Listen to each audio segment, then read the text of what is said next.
Welcome back, friends. It's another episode of the Mindful CEO. I'm your co-host, Chris Angell, here with our other co-host, esteemed co-host, Aaron Hendon. Esteemed.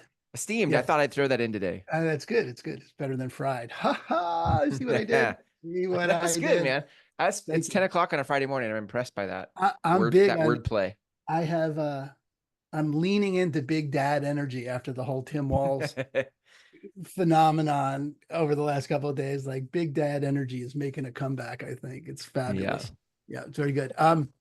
So today we got Susan Sophia James, who's we got introduced through Podmatch, but really, I think this is really sort of cool. This is definitely on the, from the mindful to the CEO, from the woo-woo spectrum. This is on the other side, right?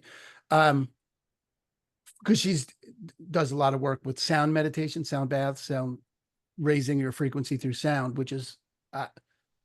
I mean, anyone Cool. who's listening to the show knows that we constantly relate to music as an access to Mm. lots of different things we talk about. So it's that And sound waves, not sound baths. not sound baths. Great. Correct. So, Susan, you should introduce yourself and correct me and make sure that I'm now not speaking out my ass and that you really do get heard and known. And Susan, take it away. Tell us who you are, what you're up to, and make sure that everyone knows that what you do that I just made a mistake about. Well, I developed these programs after about 25 years, and it was working with different populations of people and seeing how beneficial they were in the pandemic, being on social media a lot and seeing how people really needed things. I realized that I needed to bring the programs out to more people. So they do use particular sound patterns that people listen to. So they're online programs. And they are different, they cover different areas. So one is for good sleep, mastering challenging times, managing pain, healing is another program, and then spiritual awakening program. So they're kind of comprehensive. So there's certain sound patterns that are ancient that we respond to. We inherently respond to patterns and rhythms that's innate in our nature, like being in the womb and hearing a heartbeat, or the sound of fluid moving, or the ocean waves. Those are all very strong for us, and ancient cultures knew that. So that's in a nutshell what I'm doing. That's Love it. yeah, I love that. So there's a couple of things in there that I wanted to get to. So first, how did you come to this before we get to the other things? Just give me a little bit of how you discovered those or how you developed those. Well, if I go farther back, I've always been interested in consciousness changing, accelerated learning, healing, and how we can transform our consciousness. And so I read a book called Super Learning, and it's way out of print. It was a very old book then. And then I became a medical hypnotherapist. And then I also was learning about drum rhythms. And I did a lot of research on that. And at the same time, around the same time, I also had a friend who was traveling to Nepal. So this was back in the like late 1990s, early 2000s. He was going there every year and buying all the antique Tibetan bowls. And so I incorporated those into what I was doing. And I worked with people who were in treatment for mental health diagnosis, addiction, trauma. And so they were in recovery. I used the sound patterns with that population. I also worked in a clinic that was for cancer and immune compromised illness. And then I was in internal medicine with a pain specialist where I did research. And all throughout that time, I also had a 3-year mystical studies transformational wisdom program. And so I worked with a lot of people who had different kinds of spiritual awakening experiences. And across the board, people really found a lot of benefit. And the thing that was always interesting to me is that people would say, I can't meditate, or I've tried meditation and I'm not able to do it. And so they felt they had failed, and it was not something that they could bring into their life. And I've had other people who do meditation regularly use the sound meditation, and they say, wow, that's so much easier, and I'm really able to, often people go out traveling or expanding their consciousness. And so, Susan, so that's, is it in the domain of entrainment, like the frequencies that you're using, the brain? Yeah, so Yeah. yeah, that's awesome. Yeah, so basically we are in training to the resonance through our own brain waves, heart rate, and respiration, and they change us. And the thing that's cool about, since you're really focused on business and CEOs, is that we are limited to what our creativity and our inspiration and innovation, because of the social norms that are structures around us and that we're brought up into. So when we use expanded states of consciousness, we're going outside of that box. And the longer that we use them, our creativity and insight and our innovation, problem solving, resilience, all are expansive in nature. But there's even more to it. To me, that's really exciting, because it's actually transformational for our evolution. Say more about that. Tell me what that means to you. Transformational for our evolution. So when I started doing this work, I didn't know about this research that's taken place so probably 15 years later, that now the research shows that when we access those deeper states of consciousness, we are unraveling trauma, which everybody has different kinds of trauma, but certainly there are levels and degrees of trauma. Historical trauma, generational trauma, and individual trauma in this life. So accessing those states help to rewire our neurology, but also, which is very powerful, to me it's all a bundle together, is that when we access those states, we create neurogenesis, which means that we're creating new neurons and learning in our brain, which previously were thought we did not. We were you reach your brain development around now 27, 25, and then that's it. That's Right. your max, and you're not going to excel beyond that. But when you access those states, or let me state it this way: the way our system is working now, when we do not access those states, we have proclivity because of the trauma. We release, through stress, we release cortisol, which causes inflammation. And those are the underlying conditions of, take a deep breath on this, every heart disease, the leading cause of death, all immune compromised illness, addiction, cancer, schizophrenia, bipolar depression, anxiety, Parkinson's, Alzheimer, and dementia. So that's kind of the Elevated big ones. cortisol. You're saying elevated. Yes. Yeah. And so those conditions, the inflammation sets us up to have those conditions, have that response in our body. So when we access those states, we are reprogramming that response, and it goes above the current way that we are responding, so that we don't have to do that. That's like 100% empowering and evolutionary. Yeah. Besides having the creativity and the problem solving and the innovation and developing resilience, and it also boosts the immune system. So across the board, it's powerful.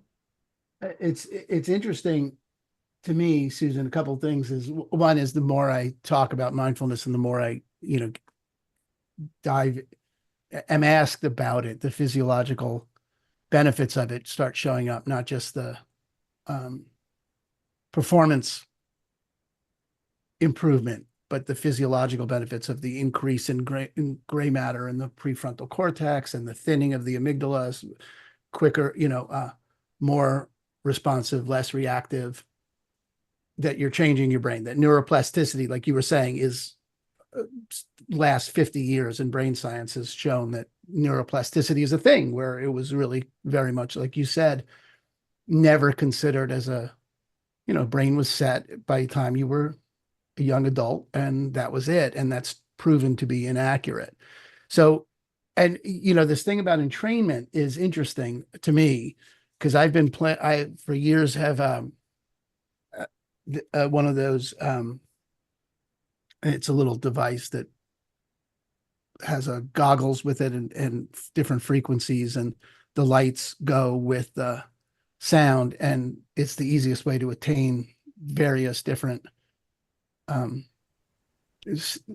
mental states, the alpha states, beta states. You can train your brain almost instantly to fall into those states using this, and that's really what you're talking about. You're really not talking about.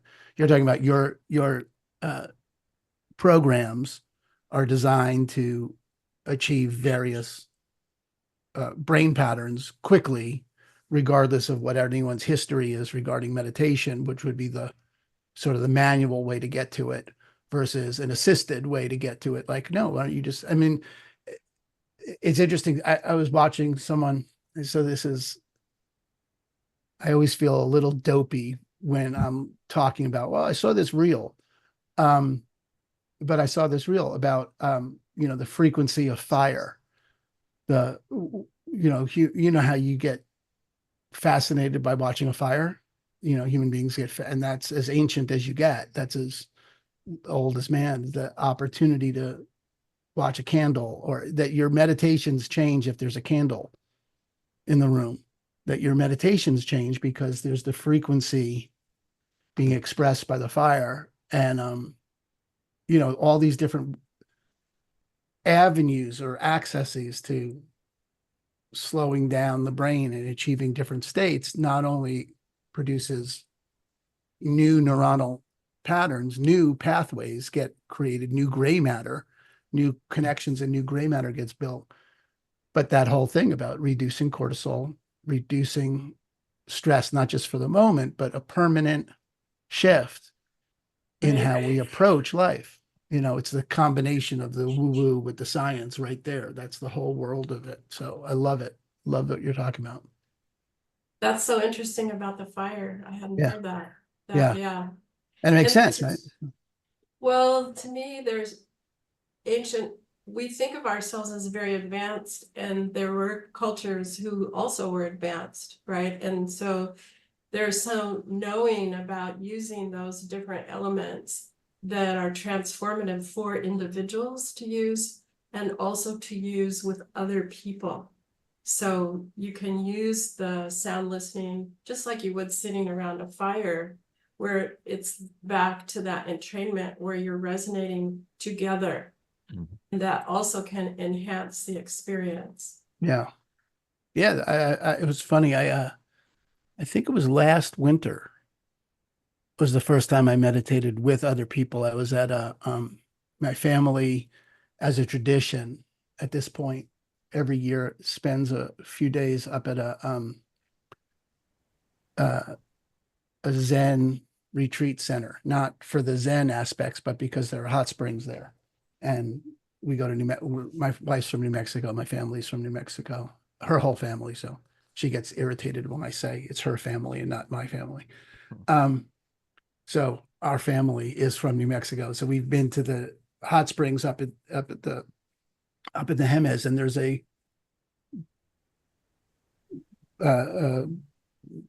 basically a monastery. I don't know what else you'd call it, Zen retreat center that has these unbelievable hot springs. And so we go and we rent rooms. And last winter was the first time that I ever, woke up at 5 to meditate with the Roshi and the other people there. And just meditating in a room with other people was so radically different than meditating by myself. And no one's saying anything. There's now no sound. There's nothing. There's just people silently meditating and handling it. But that vibration, I think that's super interesting. So you were receptive. You entrained. You probably felt it, like your sensory felt it going into that state. More easily, because it's yes. all, and it comes down to, and this is the thing for me about music in particular, and I use this I use it for myself. Like, so go back to quantum physics and Einstein's assertion that it's all vibration. We're all vibration. Everything is a vibration. And now you bring in, as soon as you say everything's a vibration, you bring in the law of attraction. In my world, you're right now in that space of, everything's a vibration, and you're going to now attract things that are of the similar vibration of what you're vibrating, which is where gratitude and shows up. And if you can vibrate and when I do my morning meditations on gratitude, I'm very verbal about having people pay attention to, you're bringing in the vibration of gratitude. It's a specific vibration, and you can feel it. You can actually know by gratitude by the vibration that it is, by how it feels in the body, that we are, if you look in that direction, you notice that you're a receiver as much as you are a amplifier or whatever. You are receiving those vibrations, and you can tune into them. And music is such a great tool for that, because music, one of my favorite Frank Zappa quotes or thoughts, I don't know the exact quote, so I'll just go, my main man, Frank, talks about sculpting air. That's how that was his orientation towards making music, was sculpting air. And I think it's a beautiful representation of what music is. It's a sculpture of particular vibrational patterns. And so listening to music that makes you happy, any music that makes you happy, and I think we all have music that makes us happy, is tuning in to a particular vibration, and now you're resonating with that vibration, and you're elevating your vibration based on that external vibration, and you're hooking yourself up to it. A couple of thoughts about that. So one thing that we know about patterns is that the fabulous 50s might make you feel good if you like them, but they're not transformative in the sense of taking you into alpha or a deeper state in that way. So it is particular music. And totally, to kind of speak to the point about, is gratitude a judgment? I suppose it is. The way I think of gratitude is it's an energy vibration, and you can use it to shift your energy if you're feeling funky or lack or something. But also, if you can find gratitude in a lesson that's challenging, then you're taking power back. Because if it wounds you and you become a victim, then finding your power from that retrieves the energy to you. I like that.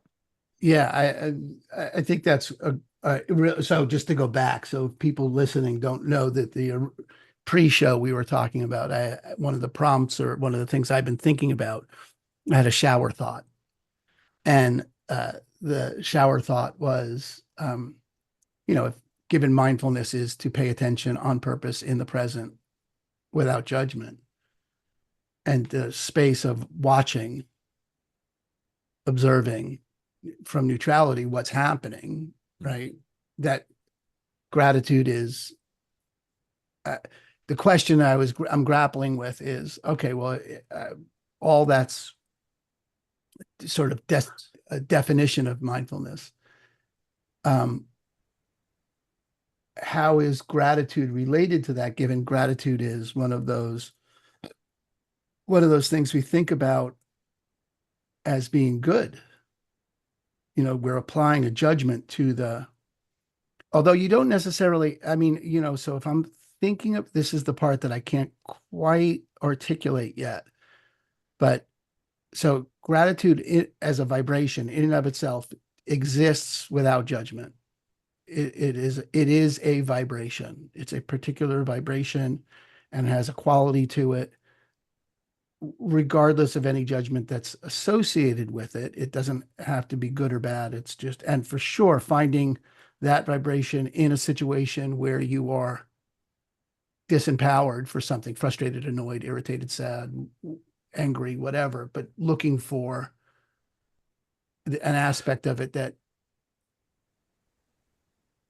leaves you in the vibration of gratitude is valuable.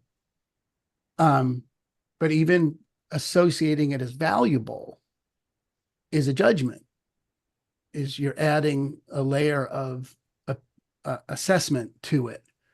And it's an interesting paradox. I don't know that it gets resolved in any particular way, but there is a paradox there about that.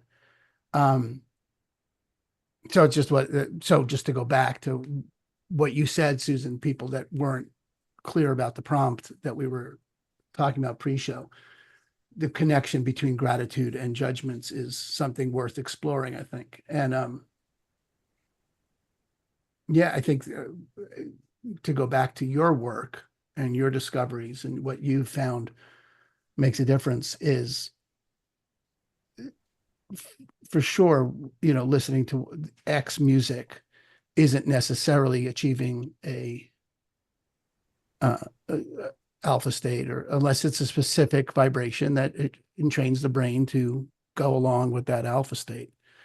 So not all music has the same impact, but at the same time, music that generates a joyous response in you is valuable in that you now have access to that vibration and you are now vibrating along. This is now pure law of attraction shit that I'm talking, but you're now vibrating around things that make you happy. And if you're got your vibration up to what makes you happy, that's what the universe will tune into, and you will get more shit that makes you happy coming your way because you now have tuned into that vibration, regardless of whatever state it is. So I think there's a couple different purposes or utility to sound.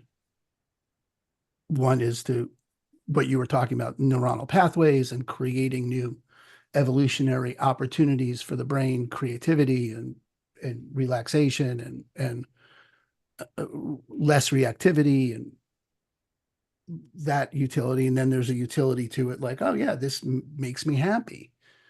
This is something that, even music that makes you sad. I think there's I was listening to some guy this morning and he's talking about a song that makes him cry. Like I can't listen to Angel from Montgomery. You know the song Angel from Montgomery, John Prine. Oh my Sorry. God. Okay. Sorry. Add Oh it my to my God. list. Okay, you both have Add it to my homework. list. Jesus, you have homework. Okay. Listen to Bonnie Raitt sing Angel from Montgomery and try to not cry because it's, and even that, just I'm going to cry just thinking about it, just the catharsis in letting that emotion go and tapping into that release of pent up, if there's a song or music that brings up that deep sense of sadness, or being moved by something is valuable. But I think it all speaks to the same thing that you're pointing to, Susan, and that is the power of sound, the power of the easily accessible power of that vibration. You just, you can turn it on. You turn on one of your practices. I was listening to one of your practices this morning and just turning it on and allowing that sound to enter my field generates a response, generates something new over here with me to go out. So being intentional about what you listen to is an opportunity that I think we often miss, that we. Well, and also in talking about gratitude, it's more difficult to be in the present moment and to pay attention if your trauma triggers those traumatic responses, Yeah. whether you're conscious of that or unconscious, and also not to have judgment about the array of feelings that we do have, that they're feelings passing through us, but we don't have to identify with them that I am a depressed person because I felt sad. Yeah. Yeah. I feel like I was just thinking about like the application of this let's just say for me, in the space of business and work, where I would say I'm somebody who's pretty consistently looking into my life for the lessons that are there. I journal, I reflect, I'm very reflective. I'm interested in expanding who I am. And then I show up to work and I do what needs to get done, and I am being productive. And there's an autopilot to all of it. I think Napoleon Hill called it a hypnotic rhythm, but there is a rhythm that's sort of running the show. And on top of that, I'm adding in personal development. I'm adding in meditations. I'm adding in things, but it's all given by the same hypnotic rhythm under the surface, the pattern under the surface that's running the show. And I think what I'm hearing, Susan, from you in this conversation is there's if I didn't show up to alpha waves or your practices, your programs with in order to, I'm going to listen to this so I can be 10 times more productive. But I showed up with just being very open to where it led me. That's where the evolution happens. The evolution happens in a space of not demanding it produce something for me, but letting it take me somewhere. Thoughts on that, Susan? It could be either way. I mean, I sound, you can be driven, I guess, to get somewhere, or you can listen. If you're changing your brain waves, you're evolving. And you're releasing the stress that we have, that can be accumulative or from daily life, just regular daily life. So it will unfold whether you are you can't push the river, right? It's going to happen. If you consistently do it, it's going to change. It's going to change you. Yeah. Got it. I love that metaphor. You can't push the river. I love that idea. Yes. I think there's, Chris, for me, what came up is you're pointing to the difference between commitment and attachment, that you enter the meditation with a commitment. I sit and meditate with a commitment that my brain grows and that I become less reactive and that I have a commitment behind the practice. Mm-hmm. And then there's, it's like it's that metaphor around intention as a bird that we've used before. Right. So we've had this metaphor, Susan, that if you think about intentions you have as birds, it's a bird and you're going to let it go. Like if you hold on to your intention, if you hold on to the bird too tightly, the bird dies. You kill the bird, which is a really graphic way to look at it. But if no problem. If you hang on to it and you demand that the intention be fulfilled, it never has a chance to do its job. But if you let the bird fly, if you let the bird go, the intention goes out in the direction that the intent to fulfill the intention. And then you spend your day or days or whatever, you live your life following that bird, moving in the direction of the intention and seeing what shows up on the way. Then you're fulfilling the intention. If you just got closer, and it's this, when you said push the river, Susan, I just thought, yeah, but you get into the river with the intention that I go downstream, but I can't control the river, but I can control my boat. I can control myself in the river, right? And I can maximize the utility of the river going in the direction it's going. And I can get there faster if I manage myself in the river. I can certainly get there with less crashes and more speed and more ease if I simply learn to control the boat, which is something you can do. And so there's that play between intention and fulfillment, between commitment and attachment. Like if I'm not going to get there instantly, and I'm certainly not going to get very far if I try and go up the river. And in that whole dynamic is really developing our own intuition, which is inner trust. And often when people have an illness or a trauma, they don't have that. It's been kind of stomped out. And so and our culture really hasn't supported people who use their intuition. We don't have programs that train you to use your intuition. Right. So learning to self-trust and notice how you experience that physiologically, etherically, however people, most people have certain ways that they experience intuition, but to be able to tune into that is part of the process of accessing the alpha brain waves that release the trauma, that help you be more in touch with your body and feeling, like feeling in general, knowing and trusting, self-trust. Because we have a lot of prescriptive things, social norms about business, about what you can do, what you can't do. And to me, it's an opportunity to continue to expand that into that guidance. I like the idea of your work and the kind of work that you do, acting as a bridge to what's possible or what's next. I kind of feel sometimes like business, if you're a mindful CEO, if you're someone who is interested in that conversation and you're in business, the archetypes that we are often given to build business are not new archetypes. They're old archetypes. It's hustle, grind, it's be productive, it's KPIs, which Aaron, we've talked about ad nauseum here. But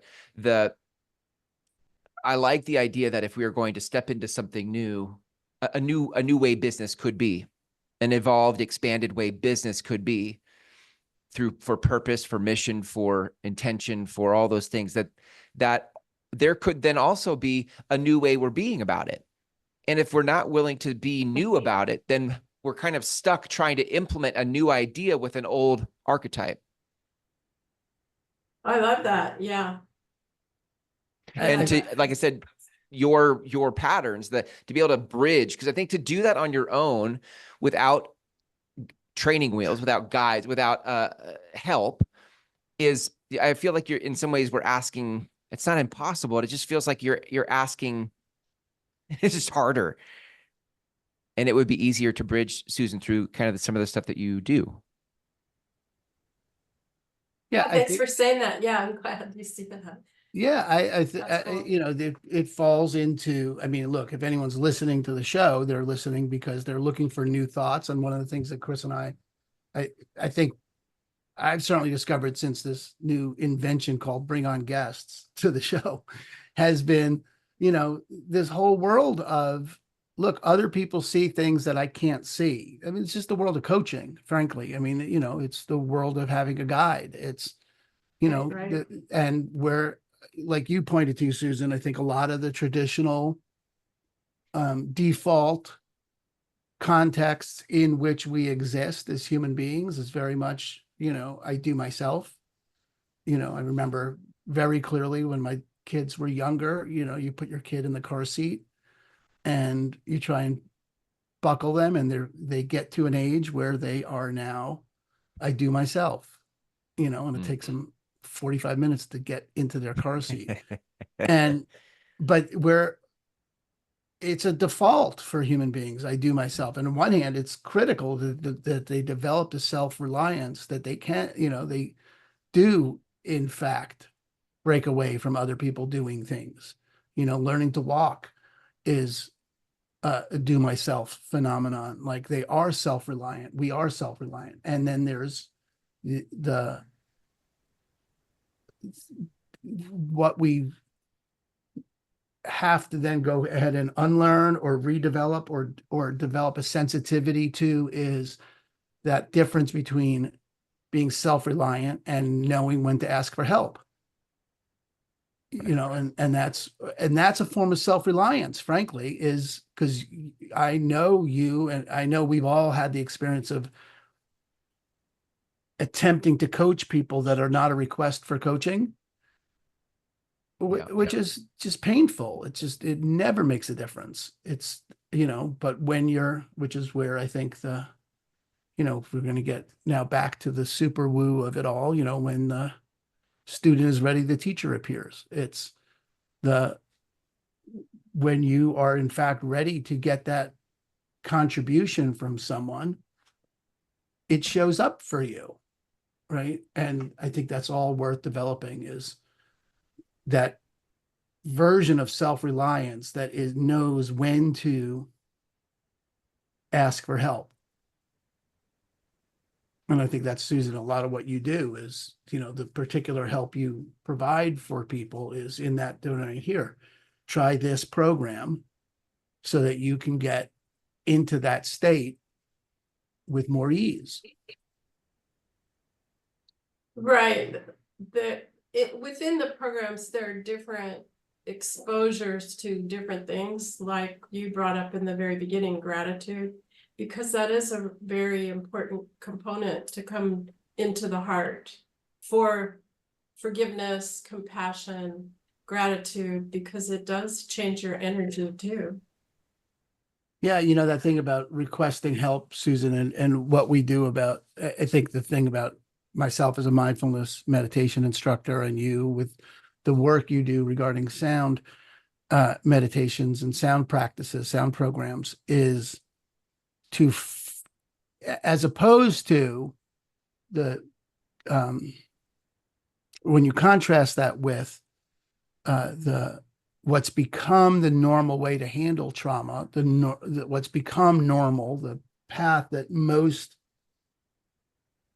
in Western culture is medication, is not particularly designed to empower self-reliance, where meditation practices, sound work you do, everything is here. I will guide you into how to become more self-reliant so that you can, in fact, handle this in the future on your own, that you don't need someone. Eventually you can handle this on your own, but in the beginning it's super useful to have someone get you set on that path. But to ultimate goal is that you are now self-reliant in that new skill, where traditional Western thought is, here, try these pills, that'll calm you the fuck down. And also that we're really also very isolated, so we're looking to create new community. Yeah. Because trauma, our life experiences that's what I saw on social media, is that there's a lot of isolation. Yeah. Well, that's Chris. Yeah. I just feel, I also hear in the, as you guys, we were both sharing, I just heard that move from being dependent as a child. You got to put me in my car seat, from dependence to independence. I can do it myself. And I can be an adult. Adulting is very much about being independent. But I think, again, a new place we really haven't gone, maybe as a society or a species, is interdependence. I don't know that I think we've put independence so much on a pedestal that we haven't considered the benefit of interdependence. And I can hear sound patterns as a bridge to my own independence, but I can also hear it, if I spend enough time there, that those sound patterns can also then lead me to a place of interdependence, that there is now a new world that opens up for me in partnership with these sound patterns. It's not about me doing it myself. It's that my life is richer and fuller with the patterns or with the whatever. I heard that in there, and and if we're going to talk about sound patterns and community as a common, where those fall as, the Venn diagram, or what those have in common, is that this right now, this podcast, what we're doing right now, right now is sound patterns. I'm making a sound. Susan's making sound, you're making sound, and that's landing over there in another, and that's opening up new possibilities and new contexts. And there's there's a couple different thoughts I have with that. One is, all right, well, if we were doing this, if all you spoke was Swahili, or you didn't speak English or whatever, these sound patterns would make very little difference. There's not a lot of difference. It's the interpretation of the sound pattern. It's the interpretation of the vibration. It's the ability to hear the vibration as a language that resonates with you in a particular way.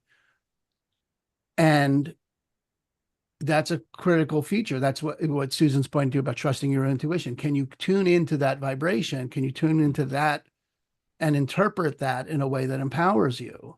Mm. It's just another language. Yeah. Right. And then at the same time, I've led a lot of programs, a lot of courses where I train people on speaking and speaking powerfully and contributing to others through their speaking.